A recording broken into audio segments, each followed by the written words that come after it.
There I was, in the ditch. The car had spun around and I was surrounded by broken glass. Her lawyers had built their entire office complex in Imperial Death March style. I need to get out of this hospital. This was not the plan. I need to get out of this hospital. I didn't want to come here. This was not in the plans.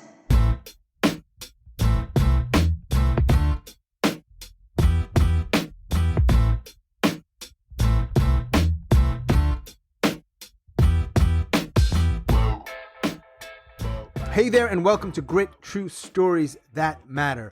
Grit is a weekly podcast about stories, the contemporary, personal, narrative kind of story, and the people that craft and tell them. Now, some weeks, a storyteller joins me here on the podcast, tells one of their stories, and then we break it down. Other weeks, we will share stories with you from one of our weekly events, the Mental Health Happy Hour, or the 99-second slam, or today from Deja Trie, which is a series of Truelogues. Now, what is a Truelogue? Good question. We stumbled across this form and started exploring it primarily in The Flash, another one of our Sunday events that is a little bit of story and a little bit of improv. And these stories, these Truelogues, open the stage for two tellers to meet each other's truths through the telling of their own experience. The tellers go back and forth, weaving their personal stories around one prompt or theme. Different lives. And so we're playing with this form, and today we have two Truelogues from our most recent Deja Trie, which was last week. The first Truelogue is from Neshama Franklin, who lives in California, and Dan Boyd, who is in Chicago. And the second one is Tori Shine, based out of Pittsburgh, and me, Sean, in Chapel Hill, North Carolina. This is also the first episode of Season 3, which will be dedicated to Grand Slam champions. You might not like that as an entire season, but there is a lot we can learn from them and hear some great stories. So that is what we're going to do for the rest of the year. As always, check the show notes for upcoming events and workshops, both in person and virtual. And a friendly reminder, if you listen on Apple Podcasts, stop this right now. Pause it. Scroll down. Leave us a review or a rating. It really helps people find this podcast. Thanks very much for that. Okay, again, two stories today. Two Truelogues today. The first one is by Dan Boyd and Neshama Franklin. The second one by me, Sean Wellington, and Tori Shine. Let's dive in.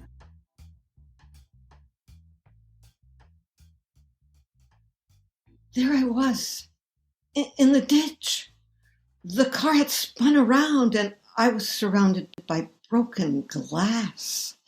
I somehow had the presence of mind to reach over and turn off the ignition and the New Age music that had been playing. There was an uncanny silence in which time seemed to stop. And then the sirens came and there were 3 ambulances.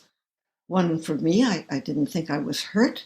One for I learned it was a motorcycle, and we had collided. I had looked both ways. I was just a couple of minutes from my house. How could this have happened? And what did it mean? I basically thought that this could be the end of my life as I knew it. And as I peeled my fingers off that useless steering wheel right now, I sat there absolutely terrified. Her lawyers had built their entire office complex in Imperial Death March style. So I'm in this gigantic room with this oversized table that just stretches for miles and tapers at the end. So they have me at the taper and they sit at the other end with just this vast amounts of desk space. And these secretaries come in with pencil skirts and ask if we want coffee, but look at us with these forlorn eyes that say, "I'm so sorry. My boss is gonna fuck you." I've been sued by my best friend.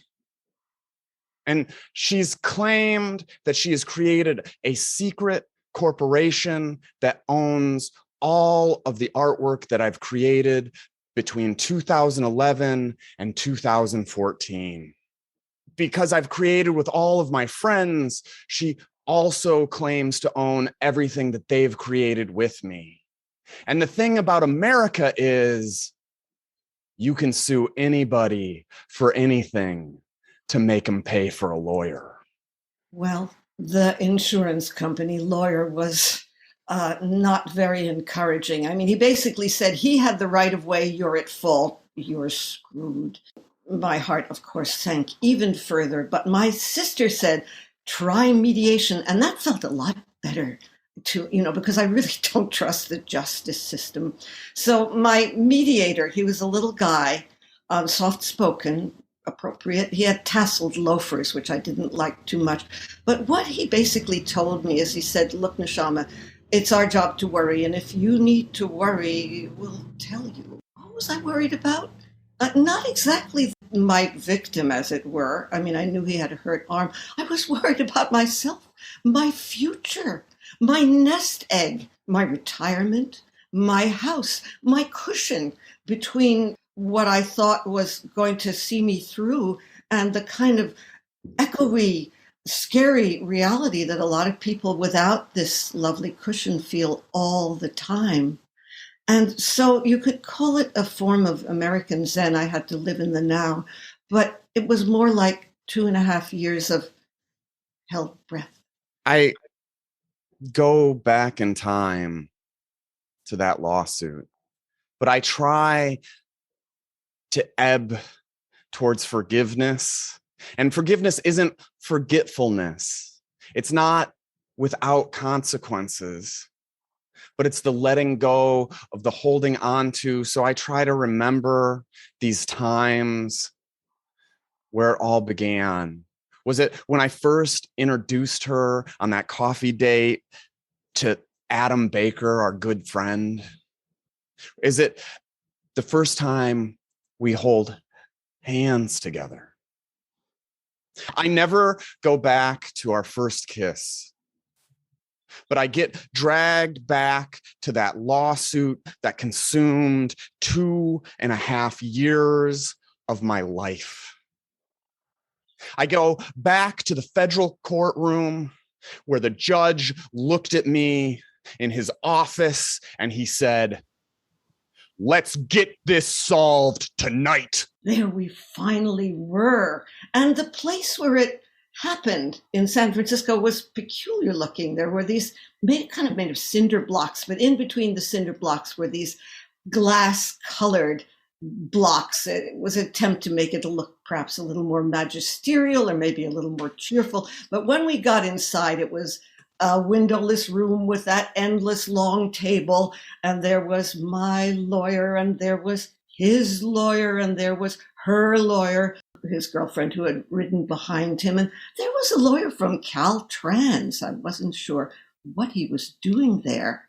This was the first time I laid eyes on my victims. They looked sturdy and fine to me, but I knew there had been injury.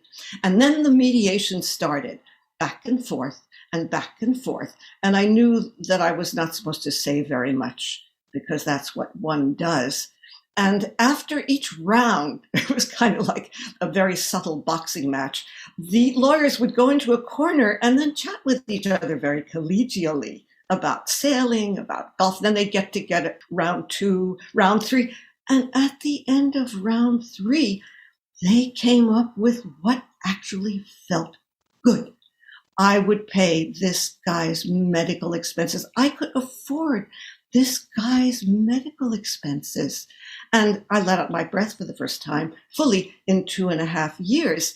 You should know, by the way, what Caltrans was doing there. It turns out I wasn't the deep pockets after all the state of California was, because they had never put back the sign that they had taken off that showed the intersection many, many years ago. So they ended up doing quite well. But at that moment, it was just an opportunity. They said, would you like to talk with each other? And we both nodded solemnly, and we stood up and we faced each other. and we looked into each other's eyes, and out of our mouths came the same phrase, "I'm so sorry. It was such bad luck." And we actually hugged. I could feel my tremble and possibly his as well.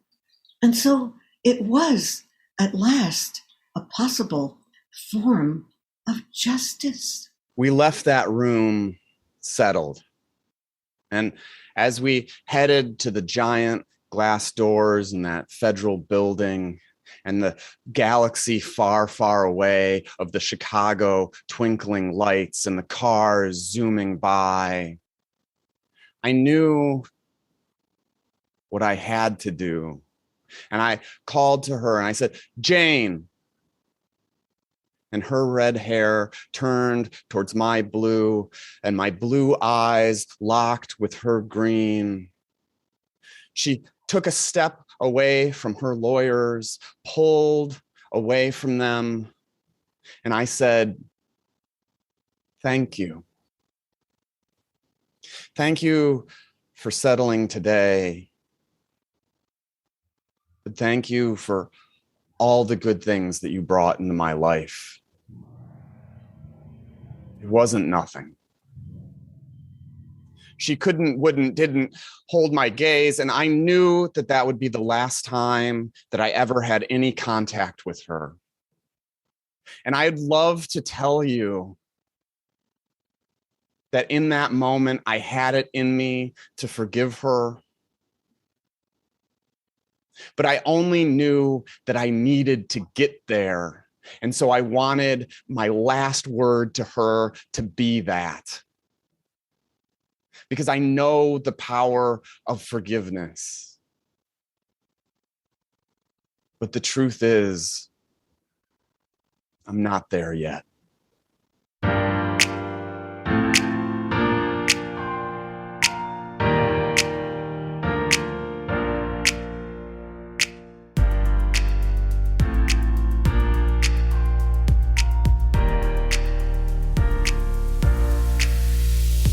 I need to get out of this hospital.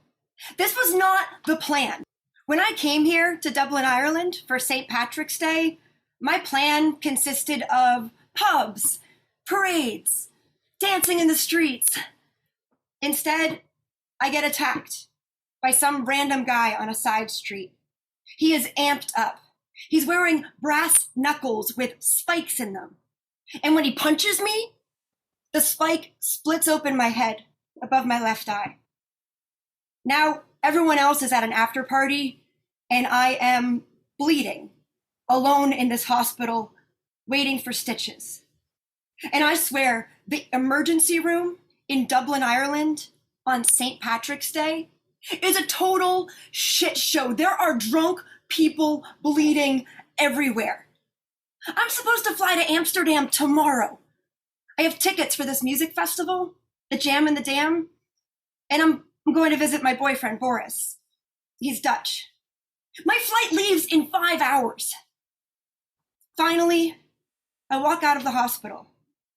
My face is swelling up in bruises. My head is wrapped in gauze. I hail a cab to the airport. I need to get out of this hospital. It's the UNC Psych Center, and I didn't want to come here. This was not in the plans. This is a place you come when you want to kill somebody or kill yourself. That's not me. I just didn't want to keep living. That's not the same. When there was nowhere else to go, I checked myself in and I stay a week, half my time in the ER, the rest in the psych unit. I need help, but I'm not getting it here. This place is an absolute shit show, so I leave. The only thing that's changed, I've lost a week. Oh, and I'm going to get a bill, a big bill. And when I do, when I get this bill, I will no doubt add more holes to the living room or bedroom or bathroom walls, because this is the place where it goes. That's the place where it goes. And I'm still alone. That hasn't changed either. Look, if something doesn't change, the next time it won't be a psych unit or the psych ER. It's going to be a jail or a cemetery. I know this, and I know something needs to change. And I need to get out of this house. I've been back a week, but every time I open the door to leave, I stop because I feel like everybody is always staring at me.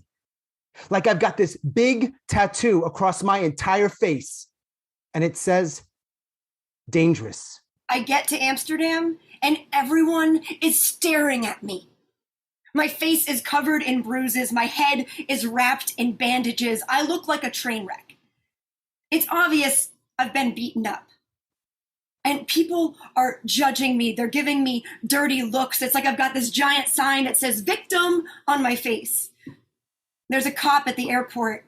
He scowls at me and he says, well, that must have been some door. And I feel ashamed and I feel embarrassed.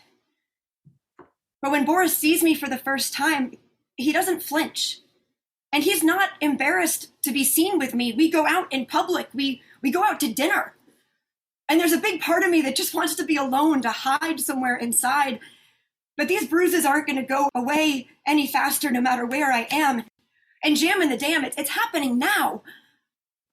And so I go to the festival like this.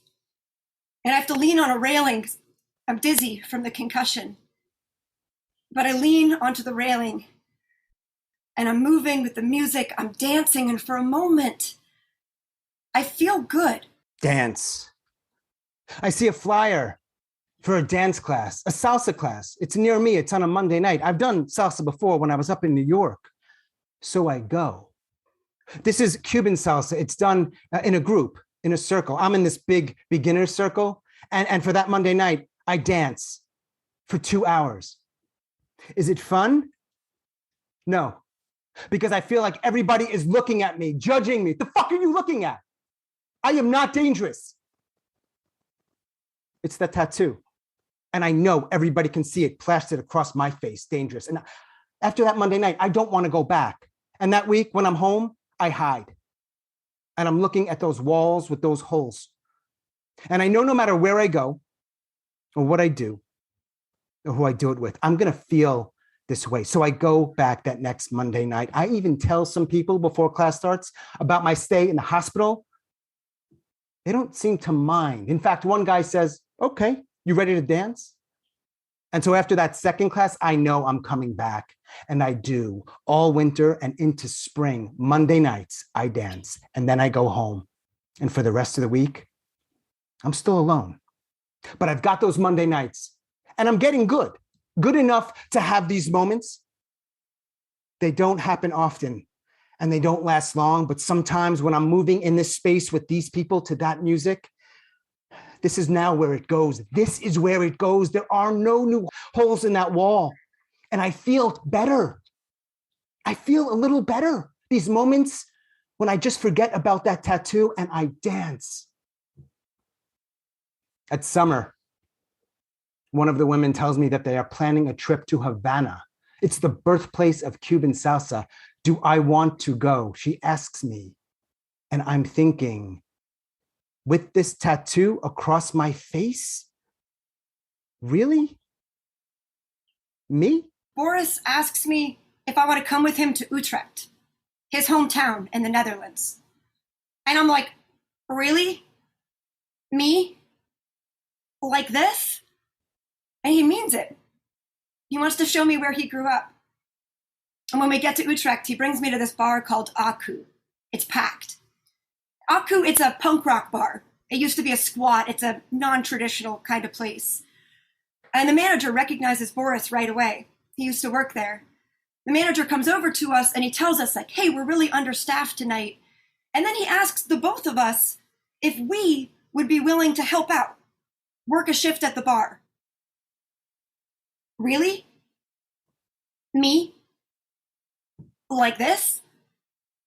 He is totally cool with me working this bar, bandages, bruises, and all. Up until now, since I left the hospital, I've always felt like an outsider. But now I'm volunteering in this punk rock bar in Utrecht. I'm serving drinks in Dutch. I'm speaking French to a tourist from West Africa. And I get lost in the moment and I forget that I'm hurt. And I'm laughing and I'm smiling. And I'm still covered in bruises. Everyone can see it. But the people here, they're not judging me. They're not treating me like a victim. They're treating me like a person. And I feel like a person, and it feels so good. When my shift is over, the music is blasting. And Boris and I, we embrace and we dance. Really, Sean, come with us to Cuba. I say yes. And later that summer, 7 of us are landing in Havana's airport. The dance company we have hired tells us to meet them at the Malecon. It's this big, long stone boardwalk. Look, they want to show us where they're from. And when we arrive, we hug, we kiss. One of the dance teachers gives me a bottle of rum. Try it, he says. We have drinks. 9 months ago, I was in the hospital and I was home alone. And now I'm in Havana with friends. And I still have those moments of not wanting to be here. And I know that tattoo, it may never be gone, but it's fading. And then one of our teachers turns the music on and we embrace, all of us, and we form a big circle, all of us, including me. And the sun is shining and the waves are splashing and the music is blasting. And it feels so good. And we dance.